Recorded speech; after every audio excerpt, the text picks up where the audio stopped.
Hi, everyone. I'm Ivan Bayuki, and welcome back to Wall Street Silver. Our guest today is Bradford Cooke. He is the chairman and founder of Endeavour Silver and Aztec Minerals. Brad, thank you for joining us. Oh, my pleasure. Mr. Cooke, thank you very much. Just so our audience knows, Endeavour Silver has done something that was very popular recently in our community, anyways. In that your company has started withholding silver from the market that your company's mining, waiting for higher prices. Is that correct? Yes, in the first quarter and again in the third quarter, we withheld sales at the end of the quarter. The idea being that in both cases, the price of silver actually dipped going into the end of the quarter. And yet there's a very strong seasonality to silver, and we, from our own experience, just have to be patient and wait for better prices. So that's what we did at the end of September. And if you look at the amount withheld from sale, we're talking about 1 million ounces of silver. Wow. And even now, here in November, we've seen a bounce of almost $2 since late September. So pretty good math when you take a look at it, the reason why we did it. Yeah, I remember you guys when you announced this back the previous quarter, 500,000 ounces, and it was big. Everyone was all cheering on Endeavour, and people started calling, "Hey, Keith Newmeyer over at First Majestic, why aren't you doing this also?" Because I know he's done that in the past, but he wasn't doing it at the time that you sort of led this year. And then you did it again this quarter, and then I saw Keith followed you this quarter in that First Majestic. So, you guys were sort of the trendsetters this year in holding silver off the market, and Keith sort of followed your lead. Good call by you, I think. Well, thank you. I should point out for your listeners that this is not the first time we've done this. We've been doing this for almost 10 years. Now, we don't do it all the time, obviously. We went several years during the bear market without doing this at all. Because it was a bear market. But when you're in a bull market and the seasonality of the metal price swings returns with a bang, then I don't see why people wouldn't withhold metal from time to time and capture a higher price in the following quarter. It's really a sales strategy to maximize our profits. Yeah. No, it totally makes sense. I mean, and it's been a good move for you so far at the time. I mean, this past quarter, you've probably gained an extra $2 or $3 an ounce. Now, is this something you're waiting for like 30 or 28 before you would reduce these levels? Or is that not something you're willing to talk about right now? Our secret sauce is not to pick prices. Okay. Our secret sauce is to look at trends, short-term trends, and to look at our experience, look at the charts. And when we saw the run-up, for instance, last year, in the metal prices in the summertime, and then the tumble after September last year, we were expecting a repeat performance. So guess what? We had the nice bounce this summer, the run up through June this year, backtracking all the way through third quarter. That's why we withheld our sales in the third quarter. But again, there was almost guaranteed bounce coming in the fourth quarter, and here we have it. Yeah. All the charts look strong, especially, I don't know if you follow Michael Oliver, his momentum charts, but that's looking incredibly strong. A video I have running this weekend will be on that subject. But, let's change the subject more to the overall long-term market. I mean, are you one of those guys who's thinking the silver's going over 30, over 40? I mean, where do you see this going long-term? Let's talk medium term, next 3 to 5 years. Or even short term. I mean, obviously the seasonality is back. We're seeing a bounce off of the correction. So by year end, I am actually expecting $26 silver and $1,900 gold. It doesn't sound like a big stretch from here, but there's only 6 weeks left in the year. And that sets a really good trend, I think, for going into 2022. My expectations next year are to challenge the recent highs on the metals, so 2,100 gold, $30 silver. That would be in the next 12 to 18 months. And if you look out 3 to 5 years, now I think that's probably the end of this bull cycle. Hard to say, obviously, when you're forecasting so far in the future. But all of the key drivers for the top of a bull market in the precious metals are already in place. We already have a shortfall of new mine supply in both metals. We already have all-time record global sovereign debts and deficits. We already have investors finally tiptoeing back into the market, recognizing that gold and silver are historic stores of value. So all of these ingredients, they're already there. And we just need to be patient and they'll play themselves out. You just mentioned the sort of long-term global supply. I'm going to show a graph here, one of my favorite ones from SRS Rocco, sort of annual global mine supply, all of them put together, has been in a downtrend since 2015, 2016. And obviously, you can see here, 2020 was probably virus, related, a little bit steeper than it should have been. But even before that, the trend was generally down from, let's call it lower ore quality. The replacement mines coming online are generally smaller than the bigger, huge mines that have been depleted. Do you see this trend continuing, or do you see this bouncing back at some point? Well, no, I don't see it continuing, and there's a very good reason why. Silver, amongst all the metals, is primarily a byproduct of base metal mines. So it's 2/3 of all new mined silver doesn't come from silver mines. It comes from copper mines and lead zinc mines and gold mines. And since we've just come through a 7-year bear market for all of those metals, and now they're just moving forward in the last couple of years, we're very early in the bull market for all of these metals. And so there will be a resumption of byproduct silver production as new copper, lead, zinc, and gold mines come to production. But there's a lag time, and the lag time is measured in years, not months. So we're still probably a couple of years away from the bottom. Well, maybe the spike down during COVID was the bottom, and we'll just flatline here for a year or two. And then you'll see the silver supply starting to rise again as we get further into this bull cycle. So that's the most reasonable expectation. However, what about demand? I mean, there's nothing to dampen demand here. We've had the COVID rebound. We've got long-term forecasts for all the industrial uses of silver that are would blow most other metals away. I mean, look at the demand for solar panels. Yeah. And we're talking about 96 million ounces last year went into silver panels. The chart for electric vehicles I have up on the screen right now. Another big we'll come to that one in a second. Keep that chart up, but let me finish on the solar panels. It's the biggest and fastest growing single driver on industrial demand. And if you believe any of the 2030 forecasts, the 96 million ounces has to double by 20 for solar panels alone. I just got back from Nevada last night, and anywhere you drive in Nevada, you pass these solar fields. They're sprouting up like incredible, like chicken farms all over the place, like weeds. Like weeds. Now, that's a really disruptive technology, has been for the price of silver in recent years.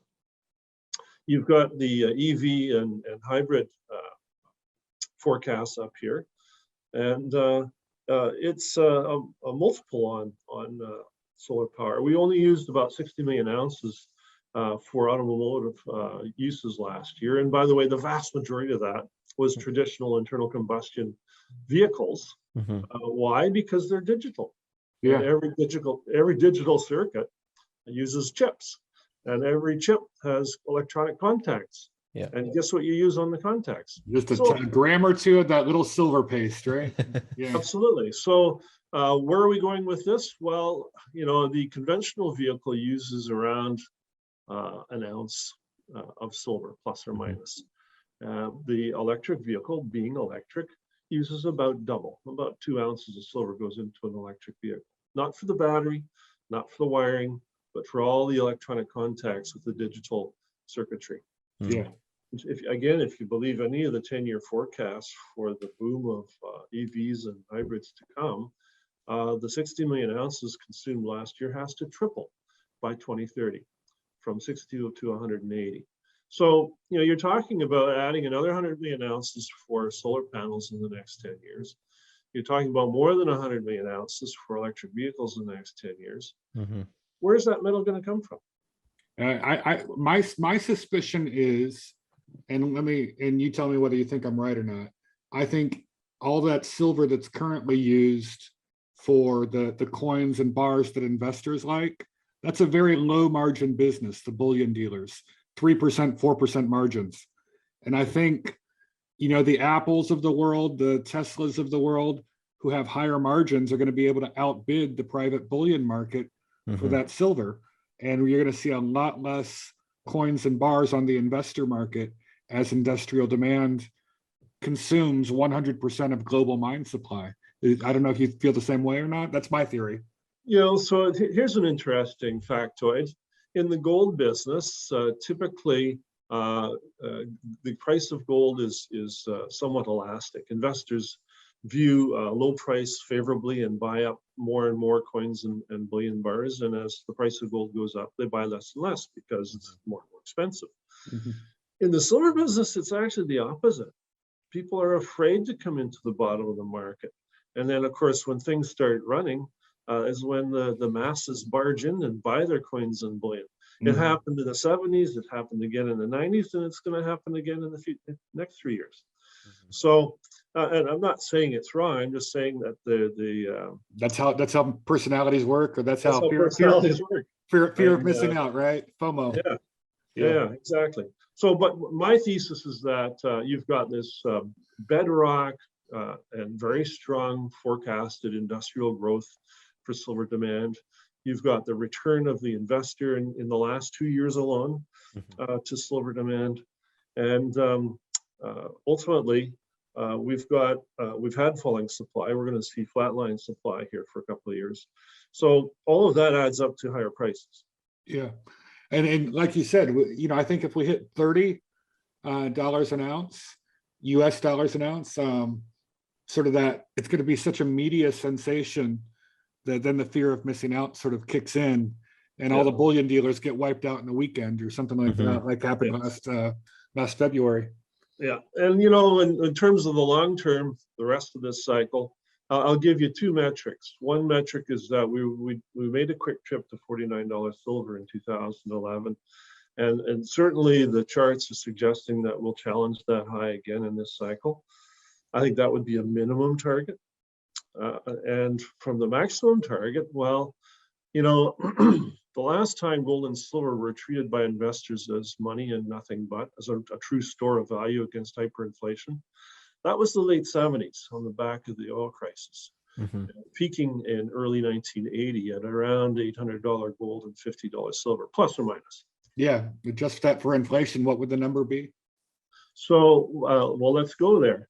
By the way, the ratio of gold to silver at the peak is 16-1, and there's actually a rationale for that, because if you go back in time to when the British pound was the global reserve currency for the better part of 100 years in the 1800s into the early 1900s, gold and silver were fixed to the British pound at the ratio of 16-1. That was the ratio for currency back in the 1800s. I don't think it's a coincidence that when gold and silver returned as stores of value in the late 70s, that the ratio declined all the way down to 16-1. So where am I going with this? Well, it seems that when people treat gold and silver as nothing but stores of value, that seems to be where the ratio goes.